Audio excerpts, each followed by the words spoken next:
Praise the lord. ప్రభు పేరిట మీ అందరికీ శుభాభివందనాలు తెలియజేసుకుంటున్నాను. ఈ దినము దేని వాగ్దానం చూసుకున్నట్లయితే కీర్తన గ్రంథము 104వ అధ్యాయము 35వ వచనం చూసుకుంటే, పాపులు భూమి మీద నుండి లయమగుదురుగాక, భక్తిహీనులు ఇంకా నుండకపోదురుగాక, నా ప్రాణమా యెహోవాను సన్నతించుము, యెహోవాను స్తుతించును అనే దేవుని లేఖనం సెలవిస్తుంది.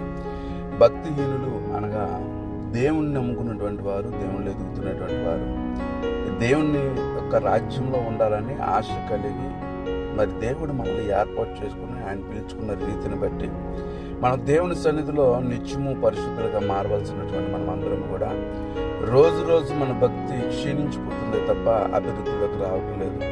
అలాంటి భక్తులు భక్తిహీనంగా మారినప్పుడు భక్తిహీనులందరినీ దేవుడు ఏం చేస్తానంటున్నాడంటే ఇంకా నుండకపోదురు అని తెలియజేస్తూ ఉన్నారు. మరి భక్తిహీనులందరినీ కూడా దేవుడు తుడిచివేయగలుగుతాడు.